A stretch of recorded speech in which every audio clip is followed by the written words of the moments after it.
Hello, welcome back mga ka-viewers, ka-followers at ka-reels. Welcome back po, Luzon, Visayas, Mindanao. So yan guys, ang sinishare ko sa inyo nakaraang reels ko na gawa kami ng, nagkabit kami ng plywood sa dingding. So ngayon guys, ang natapos na ang pagkabit namin airport sa dingding ng plywood, no. So makikita nyo guys na may kinakabit naman kami for finished product. So ito guys, ginagawa namin para mas lalo mapaganda ang ating lugar o ating paligid, no guys, sa dingding, no. So yun guys, ang napiling dekorasyon ni, napiling disenyo ni Mrs. So sinusuportahan natin kasi maganda rin naman talaga guys. So yun, sinipag si Mrs. na tulungan ako, di ayun guys, very supportive talaga. So yan, habang ako'y nag-aayos at siya naman ang mag-a-assist. So maganda talaga guys na dalawa kayong magkakabit para mas maganda yung finish niya. Kapag mag-isa ka lang kasi guys, gusot-gusot yung kabitan guys. So kailangan natin dalawa talaga kayo. So yan, very support naman ng ating wifey. So sigurado magandang gawa natin.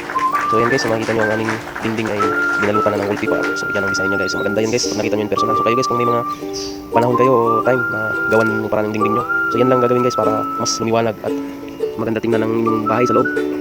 So yan, kung makita nyo guys ay talagang busy-busyhan guys. So yan guys, ginagawa namin gabi na kapag out galing sa trabaho. Ginawa namin upang may matatapos ng kahit gabi na. So yan guys, umpisa namin ng alas 7 ng gabi, no, hanggang matapos namin ng 11 ng gabi, 11 PM. So yan, medyo nakakapagod din. So tsaga lang talaga para sa ekonomiya. So yun lamang guys, no, ka-followers, ka-viewers, Luzon, Visayas, Mindanao. Salamat sa inyong walang sawang suporta at papanood sa aking reels. So yun lamang guys, maraming salamat.